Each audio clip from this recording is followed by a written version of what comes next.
اللہم صلی علی محمد وعلی آل محمد کما صلیت علی ابراہیم وعلی آل ابراہیم انک حمید مجید اللہم بارک علی محمد وعلی آل محمد کما بارکت علی ابراہیم وعلی آل ابراہیم انک حمید مجید۔ مرنے سے پہلے اے مسلمان کر لے اس پہ غور، کتابوں کا خدا اور ہے، بابوں کا خدا اور۔ میرے بھائیو، یہ جو ہم نے بڑا سافٹ سا سلوگن دیا ہے جس کے اندر قیامت چھپی ہوئی ہے، اس میں قطعاً یہ مقصد نہیں ہے کہ ہمارے جو آباء و اجداد تھے وہ کسی اور خدا کی پوجا کرتے تھے اور ہم کسی اور خدا کی کرتے ہیں۔ اس میں میسج یہ ہے کہ ہمارے آباء و اجداد نے، ہمارے بزرگوں نے اکثر اوقات ہمیں اس رب کا تعارف کروایا جس رب کی کوالٹیز ان چیزوں سے بالکل مختلف تھیں جو علم وحی کے ذریعے اللہ نے اپنے محبوب امام کائنات سید الاولین والآخرین شفیع المذنبین رحمت للعالمین سیدنا و مولانا امام اعظم محمد رسول اللہ صلی اللہ علیہ وآلہ وسلم کے ذریعے، کتاب اللہ اور سنت کے ذریعے ہمیں اپنا تعارف کروایا۔ یہ بالکل الگ ہے، ورنہ خدا تو سب کا ایک ہے۔ ہم مسلمان اسے اللہ کہتے ہیں، کوئی اسے بھگوان کہتا ہے، کوئی اسے خدا کہتا ہے، کوئی گاڈ کہتا ہے، اور کوئی سپریم بینگ یا سپر نیچرل ایجنسی کہتا ہے۔ اللہ سب کا ایک ہی ہے، الہ سب کا ایک ہی ہے۔ تو سنیں میرے بھائیو، پہلی مثال آپ نے اکثر بزرگوں کے بارے میں سنا ہے کہ جی روزانہ ایک قرآن پڑھتے تھے۔ کوئی آگے جاتا ہے وہ کہتا ہے جی رات کو کھڑے ہوتے تھے، ایک ٹانگ پہ ایک قرآن پڑھتے تھے، دوسری ٹانگ پہ کھڑے ہو کے دوسرا قرآن۔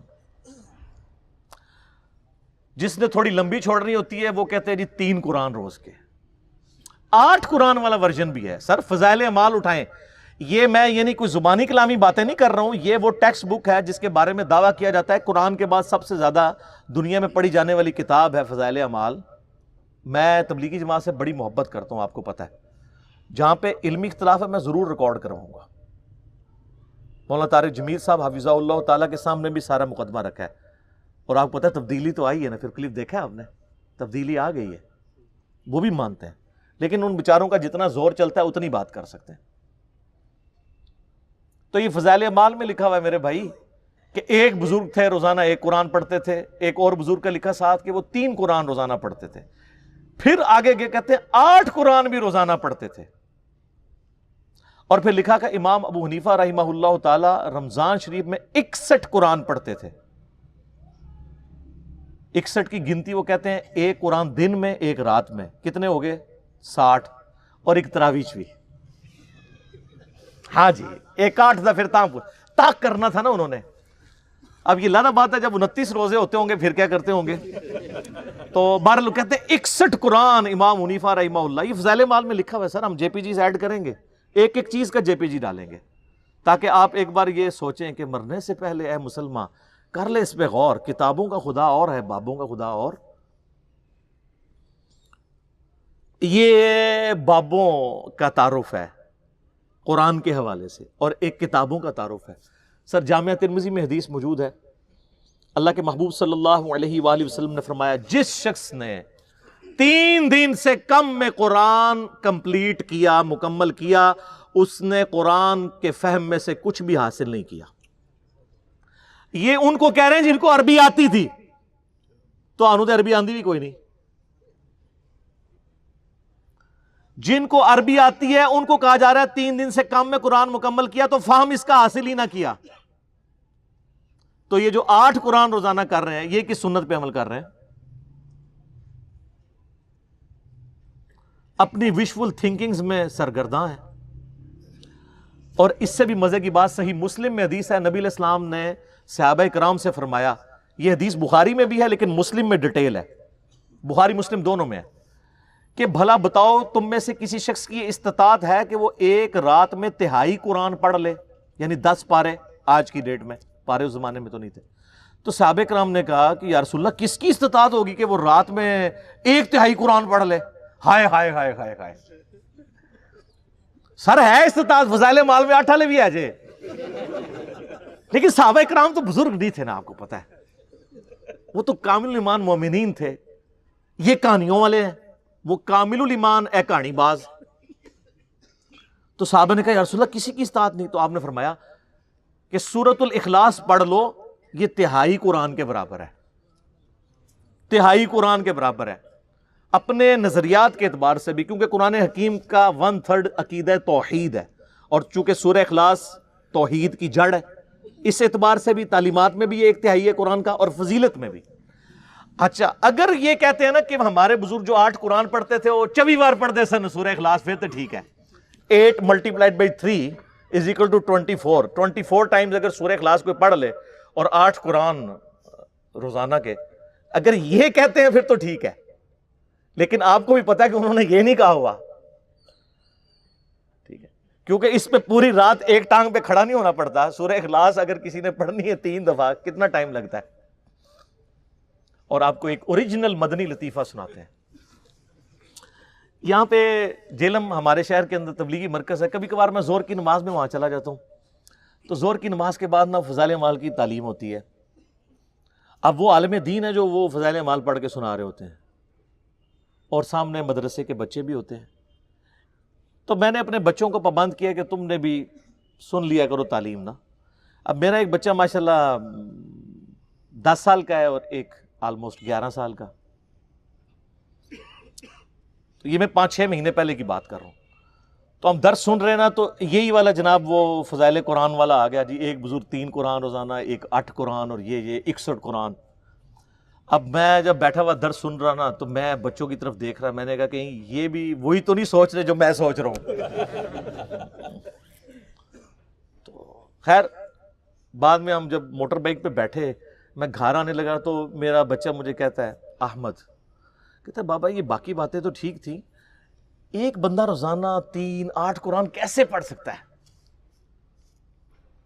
تو میں نے کہا بیٹا یہ کہانی تھی، اس کو چھوڑ دو، باقی باتیں لے لو۔ لیکن میں یہ سوچ رہا تھا کہ 80 لوگ اس عمر ہی ٹگے سا ڈنگر، کیونکہ ہماری تربیت نہیں ہوئی تھی۔ اور آج کل کے بچے سوچتے ہیں، کیوں سوچتا ہے؟ اس نے قرآن کئی دفعہ مکمل کیا، اسے پتہ ہے یہ اتنی موٹی کتاب ہے، یہ 8 دفعہ روزانہ کیسے پڑھی جا سکتی ہے؟ آپ لاکھ کسی کو کہتے رہے جناب انج کر کے پڑھ لی تو انج کر کے پڑھ لی، کیسے منوائیں گے؟ اور میں نے تو احادیث سے ثابت کر دیا کہ صحابہ کرام علیہم رضوان بھی کہہ رہے ہیں کہ کس کی ہمت ہے کہ رات میں 1/3 قرآن پڑھ لے، تو نبی علیہ السلام نے وظیفہ دیا ہے سورہ اخلاص کا۔ تو ہم تو یعنی یہ ساری مثالیں آپ کے سامنے اس لیے رکھتے ہیں کہ آپ کم از کم مرنے سے پہلے اے مسلمان کر لے اس پہ غور، کتابوں کا خدا اور ہے، بابوں کا خدا اور۔ دوسری مثال سنیں، یہ چونکہ قرآن کے دشمن ہے، بدنیتی کی وجہ سے نہیں، پوری نیک نیتی کے ساتھ، میں کہتا ہوں اس امت میں جس نے بھی اس امت کا جنازہ نکالا پوری نیک نیتی کے ساتھ نکالا ہے، کوئی 2 نمبری نہیں تھی ان کے اندر، پوری نیک نیتی کے ساتھ، چونکہ شیطان جب ان کے برے اعمال ان کی نظروں میں سنوار دیتا ہے تو نیک نیتی سے وہ کام کر رہے ہوتے ہیں نا۔ تو قرآن سے دور کرنے کے لیے انہوں نے لوگوں کو یہ کہنا شروع کر دیا کہ آپ جو ہے نا وہ عربی ٹیکسٹ کے اوپر نا ذرا غور کریں، اس کے اوپر ایمفسائز کریں، اور اس کے لیے پھر انہوں نے کئی ایک ہیلے بہانے گڑے۔ ایک تو موٹا سا جملہ، یہ قرآن حدیث ڈائریکٹ نہیں پڑھنا گمراہ ہو جاؤ گے، یہ تو آپ نے اکثر سنا ہے۔ اچھا جو صحابہ کرام تھے وہ تو قرآن سنتے تھے، ان کے آنسو روا ہوتے تھے، چلے ان کے آپ کو یقین نہیں آتا۔ یہ جو گورے مسلمان ہو رہے ہیں، 2007 میں کلنٹن پاکستان آئے اور انہوں نے کہا کہ اسلام از دا فاسٹسٹ گروئنگ ریلیجن ان امریکہ۔ وہ قرآن جو ہے وہ تو ڈائریکٹ ہی پڑھ رہے ہیں گورے، انگریزی میں ترجمہ، اور ہم جو پیدائشی مسلمان اردو میں پڑھ کے گمراہ ہو جائیں گے، اور ہم بڑے فخریہ بتاتے ہیں جی بڑی تیزی نہ لوگ گورے مسلمان ہو رہے ہیں، فخریہ بتاتے ہیں نا، اور یہاں ہم کہانی کروا رہے ہوتے ہیں کہ ڈائریکٹ نہ پڑھنا گمراہ ہو جاؤ گے، اور ہم ایسے علماء کو سبحان اللہ کہہ رہے ہوتے ہیں۔ اگر کوئی یہودی عیسائی ہمیں کہنا قرآن نہیں پڑھنا گمراہ ہو جاؤ گے، وہ کہے گا اللہ کا دشمن ہے تو اس لیے کہہ رہا ہے۔ اور یہ جو یہودی مسلمان نما یہودی گھسے ہوئے ہیں ہماری صفوں کے اندر، یہ آپ کو کہتے ہیں، آپ کو کوئی پرواہ نہیں ہے۔ قرآن تو بار بار کہہ رہا ہے ہدی للناس، سورۃ البقرہ میں ہے ہدی للناس وبینات من الہدی والفرقان، یہ پوری انسانیت کے لیے ہدایت ہے، اور اس میں ہدایت کے روشن دلائل ہیں، اور یہ حق اور باطل میں تمیز کرنے والی کتاب ہے۔ لیکن نہیں، سورۃ القمر میں 4 دفعہ آیا وَلَقَدْ يَسَّرْنَا الْقُرْآنَ لِلذِّكْرِ فَهَلْ مِن مُدَّكِرٍ، قرآن نصیحت کے لیے ہم نے آسان کر دیا ہے کوئی نصیحت حاصل کرنے والا؟ نصیحت کے لیے، باقی اس کے سائنٹیفک فیکٹس پہ جائیں تو سر مولویوں تو سائنس آمدی بھی نہیں، سائنس دے سپیلنگ بھی نہیں آمدے، قرآن کا مقصد بھی نصیحت ہے، باقی تو آپ کا انٹرسٹ ہے جتنا مرضی، نصیحت کے لیے آسان ہے۔ لیکن وہ فضائل اعمال میں لکھا ہوا سر کہ جی قرآن کی تفسیر کے لیے 15 علوم چاہیے،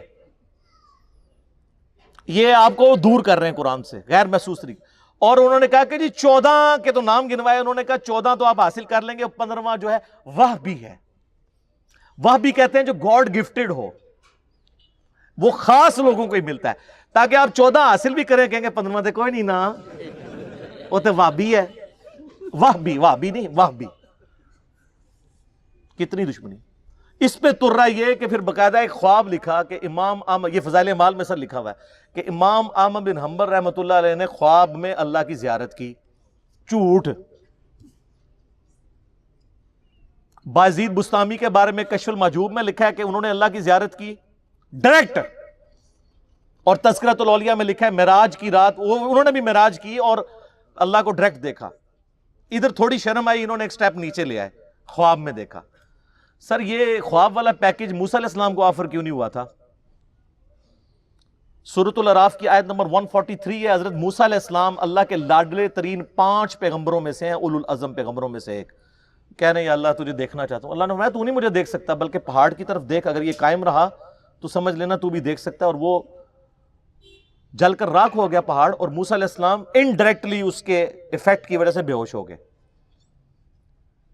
لن ترانی، تو مجھے نہیں دیکھ سکتا، تو اللہ تعالیٰ کہہ سکتا تھا کہ بعد میں نے احمد بن حنبل کو خواب میں زیارت کرانی ہے، تو موسیٰ پھر خواب والا پیکج، میں کہتا ہوں آج بھی کہتا ہوں موسیٰ علیہ السلام کو خواب والا پیکج آفر ہوتا نا وہ لے لیتے۔ ہمارے محبوب صلی اللہ علیہ وآلہ وسلم کو خواب میں زیارت ہوئی ہے، جامعہ ترمذی میں حدیث ہے، بڑی لمبی حدیث ہے، جس میں وہ نبی علیہ السلام کی دعا ہے اللہم انی اسألک فعل الخیرات و ترک المنکرات، میں نے کئی دفعہ بیان کی ہے، مشکات میں اس کا انٹرنیشنل نمبر ہے 748 جامعہ ترمذی کے حوالے سے۔ یہ پروٹوکول کسی کا نہیں ہمارے محبوب صلی اللہ علیہ وآلہ وسلم کے سوا۔ تو کہتے ہیں جی احمد بن حنبل نے خواب میں اللہ کو دیکھا تو اللہ تعالیٰ سے کہا یا اللہ میں تیرا قرب حاصل کرنا چاہتا ہوں، تو اس کے لیے سب سے بہترین ذریعہ کیا ہے؟ تو اللہ نے فرمایا میرا کلام۔ بالکل ٹھیک ہے، ہم بھی یہی کہتے ہیں، لیکن اگے کہانی شروع ہونے لگی ہے۔ تو احمد بن حنبل نے کہا کہ یا اللہ سمجھ کے یا بغیر سمجھ کے؟ ہائے ہائے، احمد بن حنبل میں رہا باقاعدہ ہماری ٹریننگ کی تھی اسی کہ کل اسی کہانی کرانی ہے، کل ہم نے کہانی کرانی ہے، آپ ذرا یہ بھی پوچھ لے، یہ لکھا ہوا ہے بھائی، اور پوچھ رہے کس سے؟ اللہ سے، جس نے سمجھ کے لیے پیغمبر بھیجا، ساتھ سب کچھ سمجھایا، وہ اس اللہ سے کسی کی جرت ہے یہ پوچھ لے کہ سمجھ کے کہ بغیر سمجھ کے؟ تو اللہ نے جواب دیا خواہ سمجھ کے خواہ بغیر سمجھ کے، استغفر اللہ واتوب الیہ۔ میں کہتا ہوں جی اس جھوٹے پر اللہ کی لعنت جس نے یہ خواب گھڑ کر امام احمد بن حنبل کی طرف منسوب کیا، اور احمد بن حنبل کو تو یہ سمجھ بغیر سمجھ کہنے کی ضرورت نہیں تھی، ان کو ویسے ہی عربی آتی تھی کہانی، اور اسے کہ احمد بن حنبل جیڑا پنجابی پٹھان سندھی یا بلوچ سن۔ یہ ہے جناب بابوں نے جو آپ کو تعارف کروایا۔ اور سر آپ کتاب اللہ کھولیں تو سورہ صاد کی آیت نمبر 29 ہے، کتاب انزلناہ الیک مبارک، یہ وہ مبارک کتاب ہے جو ہم نے محبوب صلی اللہ علیہ وآلہ وسلم آپ کی طرف نازل کی ہے، لیدبروا آیاتہ، تاکہ لوگ اس کی آیات میں تدبر کریں اور نصیحت حاصل کریں اس سے عقل والے۔ اچھا یہ آپ بتائیں گے نا لوگوں کو تو یہ اگلی کہانی کریں گے، دیکھیں اس میں لکھا ہے عقل والے نصیحت حاصل کریں، تو ہر کوئی تو عقل والا نہیں ہے۔ اچھا جی تو تسی روٹی جڑی ہے ناکرا کھاندے ہو، عقل تو ہر بندے کو ہے میرے بھائی۔ جب قرآن کہتا ہے کہ عقل والے، تو اللہ تعالیٰ اس سے مراد لیتا ہے ادر دین مجذوب اور کلندر اور مجنون، تو کوئی بھی نہیں ہے ان میں سے، ہم میں سے کوئی ہے مجنون کلندر یا مجذوب چلا پاگل؟ وہ صحیح بخاری میں تعلیقاً روایت ہے، مولا علی کے قول ہے، امام بخاری چیپٹر کی ہیڈنگ میں لے کے ہیں، اور سنن ابن ماجہ میں مولا علی علیہ السلام نے نبی علیہ السلام سے یہ روایت کی ہے کہ 3 قسم کے لوگ ہیں جن سے اللہ نے شریعت کا قلم اٹھا لیا ہے: سویا ہوا شخص، اور نابالغ، اور تیسرا جو شخص پاگل ہے، جس کو آپ مجذوب کہہ لیں، مجنون کہہ لیں، کلندر کہہ لیں. اس کو عقل نہیں ہے، اس کی پوچھ نہیں ہے. باقی تو ہر بندہ عقل والا ہے. تو عقل والے سے مراد ہر وہ انسان جس کی عقل سلامت ہے، وہ پاگل نہیں ہوا. اور جو اپنی عقل کے ہوتے ہوئے اپنی عقل کو استعمال نہ کرے تو اس کو اللہ تعالیٰ نے قرآن میں کہا ہے یہ جانور سے بھی بدتر ہے. جی، سورۃ الاعراف آیت نمبر 179، وَلَقَدْ ذَرَأْنَا لِجَهَنَّمَ كَثِيرًا مِّنَ الْجِنِّ وَالْإِنسِ، ہم نے جنوں اور انسانوں کی اکثریت پیدا اس لیے کی ہے کہ الٹیمیٹلی انہوں نے دوزخ میں ہی جانا ہے. وَلِعَوْذُ بِاللَّهِ تَعَالَى اللہم اجرنا من النار، اللہم اجرنا من النار، اللہم اجرنا من النار، آمین. پھر اللہ تعالیٰ ساتھ ہی فرماتا ہے ہم نے انہیں عقل دی تھی یہ سوچتے نہیں، ان کو کان دیے تھے یہ سنتے نہیں، ان کو آنکھیں دی تھی یہ دیکھتے نہیں. عبرت والا دیکھنا. اولئک کالانعام بل ہم اضل، یہ جانوروں کی مانند ہیں بلکہ ان سے بھی گئے گزرے ہیں جو اپنی عقل کو، کانوں اور آنکھوں کو استعمال کر کے حق بات تک پہنچنے کی کوشش نہیں کرتے. تو قرآن تو اس لیے نازل ہوا تھا، سمجھ کے پڑھو یا بغیر سمجھ کے، کڈی وڈی کہانی کرائی ہے. اور یہ فضائل اعمال شریف میں لکھی ہوئی ہے. چلو، اور وہ کوئی عام آدمی نہیں، باہر لکھا ہوا ہے شیخ المحدثین، استاذ العلماء، اور یہی تعلیمات ہیں جو صوفیاء نے شروع سے دی ہیں، اور ہم آپ کو رو رو کے بتا رہے ہیں کیا کہ مرنے سے پہلے اے مسلمان کر لے اس پہ غور. کتابوں کا خدا اور ہے، بابوں کا خدا اور اللہ نے ہمیں تو یعنی سمجھ کے کیا، نبی علیہ السلام کو تو اللہ تعالیٰ نے اسپیشلی حکم دیا ہے سورۃ الانعام آیت نمبر 19 میں، وَأُوحِيَ إِلَيَّ هَذَا الْقُرْآنُ لِأُنذِرَكُمْ بِهِ وَمَنْ بَلَغَ. اے نبی علیہ السلام فرما دیجئے قرآن اللہ نے مجھے اس لیے وحی کیا ہے تاکہ اس کے ذریعے میں تمہیں بھی ڈر سناؤں آخرت کا، اور جس تک اس کی دعوت پہنچ جائے اسی کتاب کے ذریعے ہدایت دے لوگوں کو. فضائل اعمال فضائل سنت یا کسی مولوی کی لکھی ہوئی کتاب سے نہیں، اللہ کی کتاب سے. پھر سورہ قاف کی آخری آیت ہے 45 نمبر، فَذَكِّرْ بِالْقُرْآنِ مَنْ يَخَافُ وَعِيدٍ. اے نبی علیہ السلام اس قرآن کے ذریعے آپ لوگوں کو ڈر سنائیں آخرت کا، ہر اس شخص کو جو اللہ کی دھمکی سے ڈر جائے. تو سر پھر ہم کیوں نہ کہیں کہ کتابوں کا دین اور ہے اور بابوں کا دین اور. تیسری مثال، آپ نے اکثر بریلوی اور دیوبندی بزرگان دین سے اور علماء کرام سے، میں بزرگان بے دین اور علماء کرائم کی بات نہیں کر رہا، بزرگان دین اور علماء کرام سے یہ اکثر سنا ہوگا کہ جی بزرگ روحانی طور پر دیکھے گئے ہیں، جی ہوتے ادھر ہیں، کبھی مدینہ شریف حاضری میں پہنچے ہوتے ہیں، کبھی وہ مکہ شریف پہنچے ہوتے ہیں، نماز میں غیر حاضر ہوں تو وہ کہتے ہیں جی نماز روحانی طور پہ وہاں ادا کی. اور یہ سب جگہ کہاں رہی ہیں، کہیں دعوت اسلامی کی بہاروں کے نام سے ہے اور کہیں تبلیغی جماعت کی کارگزاری کے نام سے. یہ ہر جگہ جاری ہے. کہتے ہیں جی وہ بزرگ ادھر تھے تو ہے ادھر تھے، روحانی طور پہ ان کو وہاں دیکھا گیا، انہوں نے وہاں نماز پڑھی. یہ ہے بابوں نے جو آپ کو بتایا. اور سر صحیح مسلم میں حدیث ہے، نبی علیہ السلام ایک چوراہے سے گزرے تو بنو سلمہ وہاں کھڑے تھے. نبی علیہ السلام نے پوچھا تم لوگ یہاں کیوں کھڑے ہو؟ ان کا یا رسول اللہ ہم بڑی دور سے اپنے گاؤں سے مسجد نبوی میں آپ کے پیچھے نماز کے لیے آتے ہیں تو تھک جاتے ہیں، بڑی مشکل سے پہنچ پاتے ہیں، جماعت پکڑنے میں مشکل ہوتی ہے، تو ہم نے ارادہ کیا ہے کہ ہم مدینہ شریف شہر کے اندر ہی شفٹ ہو جاتے ہیں تاکہ آسانی سے آپ کے پیچھے نماز پڑھ لیں. تو نبی علیہ السلام نے فرمایا تم جتنے قدم چل کے آتے ہو ہر قدم کے عوض تمہارے لیے نیکی لکھی جاتی ہے. یار صحابہ کرام کیا لوگ تھے یار، کوئی آرگومنٹ ہی نہیں کیا، کہا یا رسول اللہ ٹھیک ہے ادھر ہی رہیں گے. کسی نے نہیں کہا یا رسول اللہ تھک جائیں گے، یہ نیکیوں کے لیے کتنے حریص. اور کسی نے یہ بھی نہیں کہا کہ حضور ہمارے قدموں کی خاک سے جو خاک اڑتی ہے، ہمارے گھوڑے کے قدموں کے سم سے جو خاک اڑتی ہے، وہ جب گھوڑے کے نتھنے میں بیٹھے تو اس کے برابر بھی کوئی امت کا ولی غوث قطب ابدال نہیں ہو سکتا. تو ہمارے بعد تو بزرگان دین ہواؤں میں اڑ اڑ کے مکے اور مدینے نمازیں پڑھیں گے، تو یا رسول اللہ ٹھیک ہے ہم شفٹ نہیں ہوتے، ہم اڑ کے آ جایا کریں گے. اس زمانے میں کوئی نہیں اڑتا تھا، آج بھی کوئی نہیں اڑ سکتا میرے بھائی، کہانی ہے سب۔ اگر کسی کو زوم ہے نا اڑ سکتا ہے، تو سارے بزرگان دین کٹھا کہتے ہیں دنیا اولیاء اللہ سے خالی نہیں ہے، ایک ولی لے آؤ نا سر، منار پاکستان پہ چڑھاتے ہیں، لیکن ہمیں تو یقین ہے کہ وہ شہادت کے رتبے پہ پہنچیں گے۔ انگریز کا پیراشوٹ اس کو باندھ دیں گے، وہ چھلانگ لگائے، اڑ کے بتائے، اور جب ویسے تو وہ پہلے ہی توبہ کر لے گا، اور اگر وہ چھلانگ لگائی دے شہید ہونے کے لیے تو مرنے سے پہلے ایک بٹن دبائے، اس کے بعد زمین پہ لینڈ کرتے ہی نہ اناؤنسمنٹ کرے، نہ میں وابی، نہ میں بابی، میں ہوں مسلم علمی کتابی۔ سر پھر یہی ہونا چاہیے نا، کہانیاں کرائی سی ہوں، توبہ بھی کرنا، اور پھر وہ اپنے مریدوں کو بھی کہے کہ مرنے سے پہلے اے مریدو کر لو اس پہ غور، میرا خدا اور تھا اور کتابوں کا خدا اور، اب میں کتابوں کے خدا کو ماننا شروع ہو گیا ہوں۔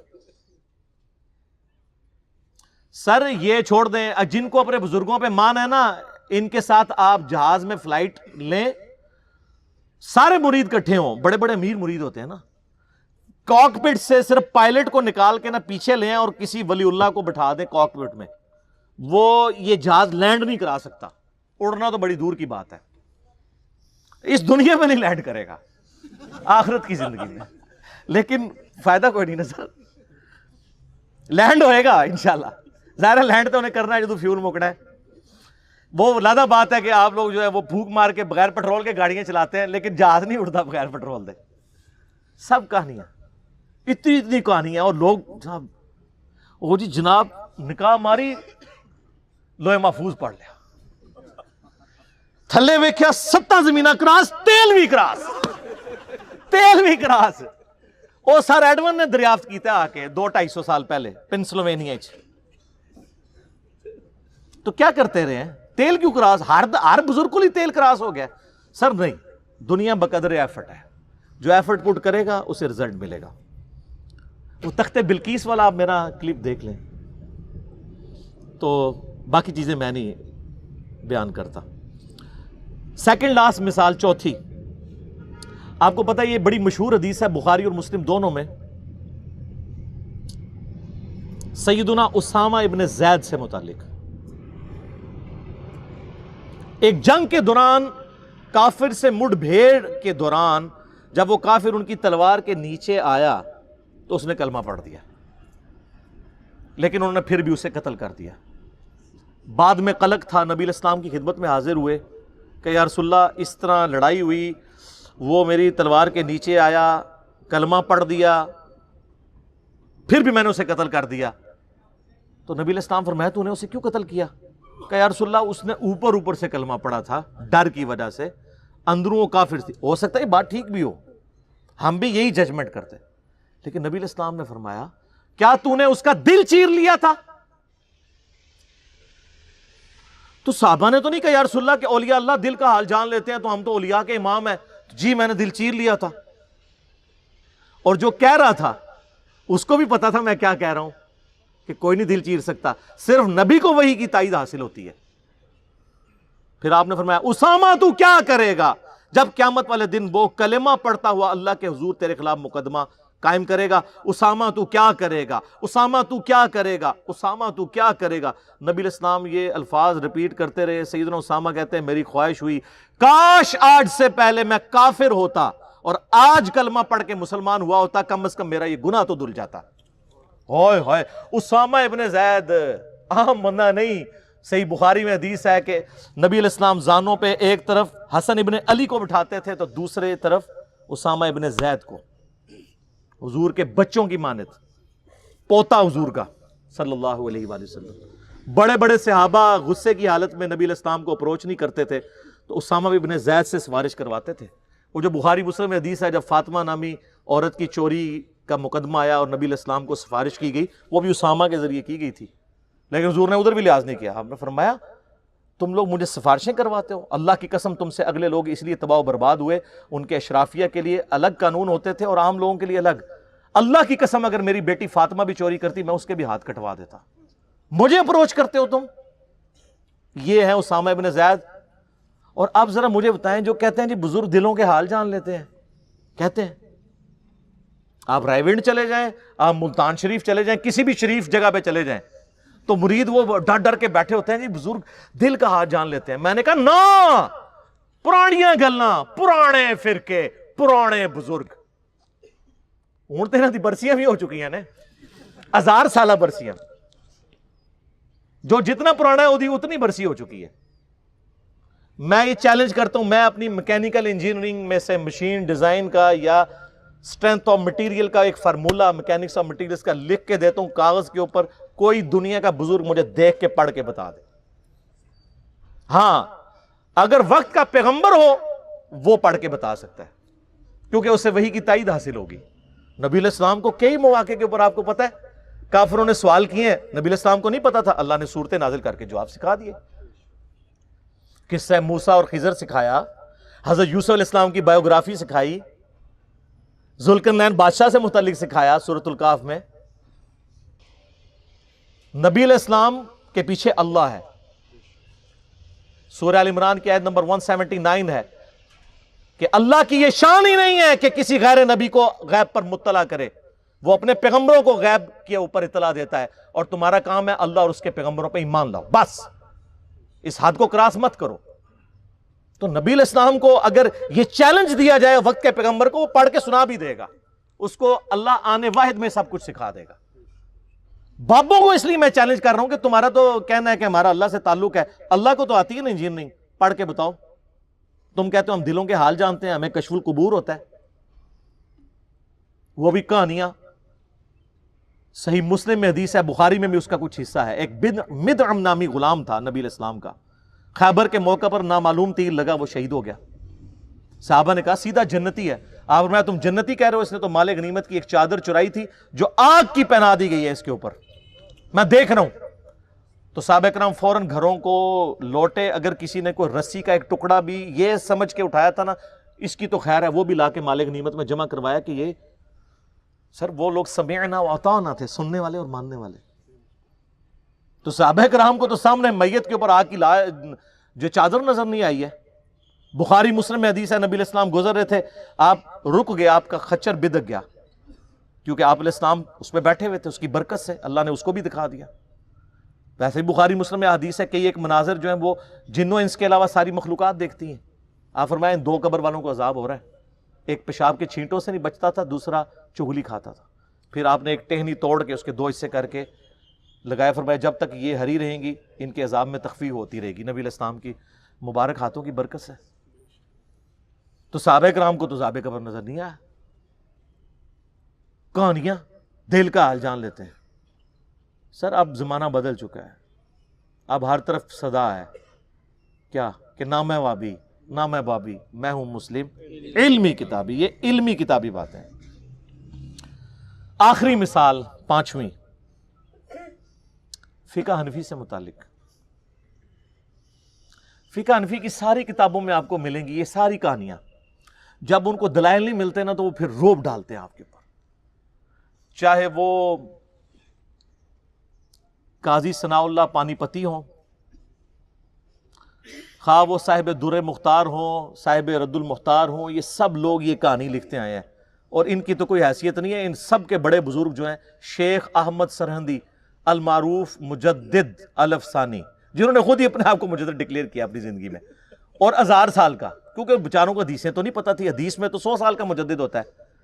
سنن نبی داؤد میں حدیث ہے، المستدرک الحاکم میں ہے کہ ہر صدی کے کنارے کے اوپر اللہ تعالیٰ ایک ایسا شخص ضرور بھیجے گا میری امت میں جو دین کی تجدید کرے گا. 100 سال میں ایک.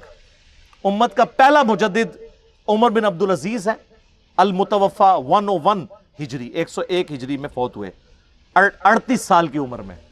اور آخری جو مجدد ہیں وہ امام محمد بن عبداللہ المہدی ہیں، درمیان میں ہر فرقے کے اپنے ہیں. یہ 2 پہ امت متفق ہے اور سنی شیعہ دونوں متفق ہیں. تو مجدد صاحب نے کہا کہ میں 1000 سال کا مجدد ہوں. پھر اپنے مکتوبات میں لکھا کہ مجھے جو اللہ نے شانیں دی ہیں مجھے امید ہے اللہ سے اس کا کچھ حصہ مہدی کو بھی مل جائے گا. کڈی کہانی. اور ہمارے وہ بولے استاد ڈاکٹر اسرار صاحب رحمہ اللہ تعالیٰ، اللہ ان کی غلطیوں سے درگزر فرمائے، وہ بھی کہتے تھے جی مجدد صاحب کی بڑی خدمات ہیں. سر بڑی خدمات بڑے لوگوں کی ہیں، لیکن جو ساتھ کہانیاں یہ کرا کے گئے ہیں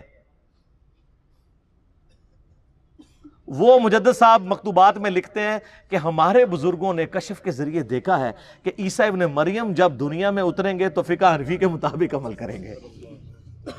کڈی کہانی. پھر ان کو شرم آئی کہ یار یہ میں بات کروں گا تو لوگ کہیں گے کہ ایک پیغمبر کو تم نے اپنے ایک بابے کے نیچے لگا دیا. تو انہوں نے کہا نہیں، وہ ہوگا یہ کہ حضرت عیسیٰ علیہ السلام بھی اجتہاد کریں گے اور ان کا اجتہاد امام حنیفہ سے مل جائے گا. اور بھائی آج کا اجتہاد نہیں امام حنیفہ سے مل سکتا. امام حنیفہ کو یہ پتہ ہی نہیں ہے کہ کیمرہ دنیا میں آ چکا ہے، اس کا شرعی حکم کیا ہے، ٹرین میں نماز کا شرعی حکم کیا ہے، قطبین پہ نماز کا شرعی حکم کیا ہے، چاند پہ کیسے نماز پڑھیں گے. کینگرو نہیں دیکھا ہوا انہوں نے. آج کے کئی مسائل ہیں جو ان کو پتہ ہی نہیں ہے. تو آج کے بھی بعد ماڈرن زمانے میں جو اجتہاد ہے وہ کون سے اجتہاد سے ملے گا. یہ تھی جناب کہانی شریف، بابا شریف. اب آ جائیں صحیح مسلم میں. سر صحیح بخاری مسلم دونوں میں حدیث ہے کہ تم میں عیسیٰ ابن مریم قیامت سے پہلے نزول کریں گے، صلیب کو توڑ دیں گے، خنزیر کو قتل کر دیں گے، جزیہ موقوف کر دیں گے، سب لوگ اسلام قبول کر لیں گے. اور مسلم شریف کے الفاظ ہیں، وہ راوی حدیث کہتا ہے کہ وہ جب دنیا میں اتریں گے تو تمہارے رب کی کتاب اور تمہارے نبی کی سنت کے مطابق تمہیں چلائیں گے. تو وہ کیا ہوں گے؟ علمی کتابی. مرنے سے پہلے اے مسلمان کر لے اس پہ غور. کتابوں کا خدا اور ہے، بابوں کا خدا اور. عیسیٰ ابن مریم کتاب اللہ اور سنت کے مطابق. اور بالکل ٹھیک ہے سر، حجۃ الوداع کا خطبہ بھی یہی ہے. یہ بالکل فٹ ان بیٹھتا ہے. اچھا مزے کی بات ہے کہ حضرت عیسیٰ کے نزول کی حدیثیں تو مسلم شریف سے لے رہے ہیں، اور مسلم شریف میں لکھا ہے کہ انہوں نے امام حنیفہ کا مقلد نہیں ہونا، نبی علیہ السلام کا متبع ہونا ہے. وہ لے نہیں رہے. کیوں نہیں لے رہے؟ اس کی وجہ یہ سر مسلم شریف انہوں نے پڑھی نہیں ہے، کہانیاں پڑھ دے رہے ہیں. کیونکہ دیکھ لیں مجدد صاحب بھی کہہ رہے ہیں کہ ہمارے بزرگوں نے دیکھا ہے، وہ بھی کہہ رہے تھے بزرگوں نے دیکھا ہے. ایک بزرگ دوسرے بزرگ کا بتا کے جاتا ہے، وہ اس کا بزرگ، پھر اس طریقے سے یہ چین چلتی جاتی ہے. اور یہ ایسے خطرناک لوگ ہیں، جانے سے پہلے اتنے بچے دے کے جاتے ہیں جو ان کو بزرگ ڈکلیئر کریں، پھر وہ جاتے ہوئے بچے دیتے ہیں تاکہ وہ خود بزرگ ہوں، اور وہ بچے پھر آگے بچے دیتے ہیں، روحانی بچے. میں شیطانی بچے نہیں کہتا، یہ تو آگے جا کے پتہ چل جائے گا. تو یہ جناب ہمارا درد تھا. ہم آپ کو کتابوں سے جوڑ رہے ہیں، بابوں سے نہیں. اور جب آپ کتابوں سے جڑ گئے تو آپ نبی علیہ السلام کے مبارک قدموں تک پہنچ گئے. اصل مقصد تو یہ ہے، اس کو امام مانو جسے اللہ نے آپ کا اور میرا امام بنایا. ما ضل صاحبکم وما غوا. تمہارے نبی نہ کبھی بہکے ہیں نہ کبھی بے راہ چلے. آپ کے بزرگ تو سب سے بڑے بزرگ شیخ عبد القادر جیلانی کی طرف منسوب واقعہ سارے سناتے ہیں نا ہمیں، کہ یہ ایک دفعہ شیطان نورانی شکل میں سامنے آیا اور کہا کہ اے عبد القادر میں تیرا رب ہوں، آج کے بعد تجھے نمازیں معاف. تو انہوں نے کہا لا حول ولا قوت الا باللہ. تو شیطان وہاں سے غائب ہونے لگا، اور غائب ہوتے ہوتے اس نے اگلا وار کیا کہ عبد القادر تیرے علم نے تجھے بچا لیا. تو انہوں نے کہا کہ لا حول ولا قوت الا باللہ، مجھے اللہ کے فضل نے بچایا ہے. تو اس نے کہا کہ میں نے تیرے اس لیول پہ پہنچے ہوئے 70 غوث دوزخ تک پہنچا دیے اس تکبر کی وجہ سے، تجھے تیرے علم نے بچایا. تو انہوں نے کہا لا حول ولا قوت الا باللہ، مجھے اللہ کے فضل نے بچایا. میرا معصومانہ سوال ہے، وہ جو 70 غوث تھے وہ تو گئے دوزخ میں، اور ان کے مریدین جو بیچارے امید لگائے تھے کہ ہمارا پیر ہمیں جنت میں لے کے جائے گا. سر میرا پیر وہ ہے، اور آپ کا بھی پیر وہی تھا، لیکن آپ کو بتایا نہیں گیا تھا کہ جس کی گارنٹی اللہ نے قرآن میں دی ہے، ما ضل صاحبکم وما غوا. تمہارے نبی نہ کبھی بہکے ہیں نہ کبھی بے راہ چلے ہیں. لقد کان لکم فی رسول اللہ اسوۃ حسنہ قل ان کنتم تحبون اللہ فاتبعونی یحببکم اللہ انا ارسلناک شاہدا ومبشرا ونذیرا وداعیا الی اللہ باذنہ وسراجا منیرا وما ارسلناک الا رحمتا للعالمین وما ارسلناک الا کافتا للناس بشیرا ونذیرا. سر اللہ کے نبی کے ہوتے ہوئے کسی بابے کی بزرگ کی ضرورت ہے میرے بھائی؟ تو مرنے سے پہلے اے مسلمان کر لے اس پہ غور. کتابوں کا خدا اور ہے، بابوں کا خدا اور. میں اپنی گفتگو کو کنکلوڈ کرتا ہوں صحیح مسلم کی اس مشہور حدیث پہ. انٹرنیشنل نمبر کے مطابق 7377 دجال کے کانٹیکسٹ میں نبی علیہ السلام فرماتے ہیں دجال کا ظہور ہوگا نا تو ایک مومن اٹھے گا, وہ کہے گا کدھر ہے دجال, مجھے ملاقات کرواؤ. تو اس کے جو حواری ہیں دجال کے, وہ کہیں گے نہیں ڈائریکٹ نہیں تمہیں ملاقات کرنے دیں گے. ظاہر ہے پیر صاحب سے کون ڈائریکٹ مل سکتا ہے. وہ کہے گا نہیں, تمہارے پیر نے کہا ہوا ہے کہ جو بھی اس طرح آئے نیا بندہ اس کو میرے ساتھ ملاقات کرواؤ, تو مجھے لے جاؤ اس کے پاس. وہ کہیں گے ہم تجھے ماریں گے. وہ کہتے ہیں مار لینا یار, لیکن دجال نے کہا ہوا ہے کہ جب کسی کو مارنا ہو تو میرے سے پہلے ملاقات کرانا. تو اس کو لے جائیں گے. جب لے کے جائیں گے وہ کہے گا تو دجال ہے, لیکن اس کے ماتھے پہ لکھا ہوگا کاف الف را, کافر, لیکن لکھا ہوگا وہ ایبریویشن میں. تو آپ جیسے لوگ جو ہے نا, آپ سے مراد بابوں والے, وہ کاف سے کشف, الف سے الہام, فا سے فیض اور را سے روحانیت پڑھ لیں گے. ہم پھر بھی چیخ چیخ کے کہیں گے ایک کافر لکھا ہے, وہ کہیں گے نہیں کاف کشف, الف سے الہام اور فا سے فیض اور را سے روحانیت. مرنے سے پہلے اے مسلمان کر لے اس پہ غور, کتابوں کا خدا اور ہے, بابوں کا خدا اور. تو صحیح مسلم کی اس حدیث میں آگے پھر آتا ہے کہ وہ شیخ کے پاس لے جائیں گے اسے, دجال کے پاس. تو وہ مومن کہے گا تو مسیح دجال ہے. وہ کہے گا میں رب ہوں تیرا, دیکھ میں بارش برسا رہا ہوں, میں سبزہ اگا رہا ہوں. وہ کہے گا میرے نبی کی حدیث مجھے پہنچی ہے, تو دجال ہے. تو سر یہ مومن کون ہوگا؟ علمی کتابی. وہ کہے گا میں تیرے 2 ٹکڑے کروں گا, اور وہ 2 ٹکڑے کر کے ان میں چلے گا, پھر ٹکڑوں کو حکم دے کے پھر زندہ کر لے گا. جب وہ زندہ کرے گا کہے گا اب تو مان لے میں نے تجھے مردہ کر کے زندہ کیا, میں تیرا رب ہوں. وہ کہے گا تیرے اس عمل نے میرے ایمان میں اضافہ کیا ہے, تو واقعی دجال ہے, اور اب تو میرے قتل پر قادر بھی نہیں ہوگا. اور نبی علیہ السلام فرماتے ہیں جب اسے قتل کرنے لگے گا تو اس کی گردن جو ہے وہ تانبے کی ہو جائے گی, وہ اس کے اوپر قدرت نہیں پائے گا, تو اسے اٹھا کے وہ آگ میں پھینک دے گا, لیکن وہ اصل میں جا کے جنت میں گرے گا, یعنی اللہ کے پاس پہنچ جائے گا. اور نبی علیہ السلام فرماتے ہیں کہ وہ اس زمانے کا سب سے بہترین شہید ہوگا. جو المستدرک الحاکم میں حدیث ہے, سید الشہداء حمزہ ابن عبد المطلب ہیں, اور ہر وہ شخص سید الشہداء ہے جو جابر حکمران کے سامنے کلمہ حق بلند کرے. اسی لیے ہم امام حسین رضی اللہ تعالیٰ عنہ علیہ السلام کو سید الشہداء کہتے ہیں, اور وہ مؤمن بھی سید الشہداء ہوگا. تو سر ہم پھر بار بار کہہ رہے ہیں کہ مرنے سے پہلے اے مسلمان کر لے اس پہ غور, کتابوں کا خدا اور ہے, بابوں کا خدا اور. سورہ یوسف پڑھیں, حضرت یوسف علیہ السلام جو اپنے جیل کے ساتھیوں کو ترغیب دلاتے ہیں وہ یہی ہے کہ اے میرے جیل کے ساتھیوں, یہ چند نام ہیں جو تم نے رکھ لیے ہیں, اللہ نے ان کی کوئی سند نازل نہیں کی ہوئی ہے, آپ نے بھی نام رکھ لیے. یہ کہتے ہیں نا جی وہ اللہ چاہے تو بزرگ کر سکتے ہیں, یہ اللہ کا چاہنا آپ نے اور آپ کے بابوں نے ڈیسائیڈ کرنا ہے. یہ سب آپ نے کہانیاں بنائی ہیں. اللہ تعالیٰ نے قرآن حکیم میں بارہا یہ بات کی ہے, وَلَا تَقُولُوا عَلَى اللَّهِ إِلَّا الْحَقِّ, مت کہو اللہ کے بارے میں کوئی بات ایسی سوائے اس کے جو حق پر مبنی ہو. ہم کہتے ہیں بابے آپ کے کیا کر رہے ہیں, وہ کہتے ہیں جی کعبے میں بھی کرین گر گئی تھی. تو سر اللہ نے کب کہا ہے کہ آپ بسم اللہ پڑھ کے ساکٹ میں 2 انگلیاں دے دو تو بچ جاؤ گے؟ اللہ نے تو بقدر ایفرٹ چھوڑا ہے آپ کو. یہ آپ کے بابوں کا دعویٰ تھا کہ دنیا دا نظام چلا رہے ہیں.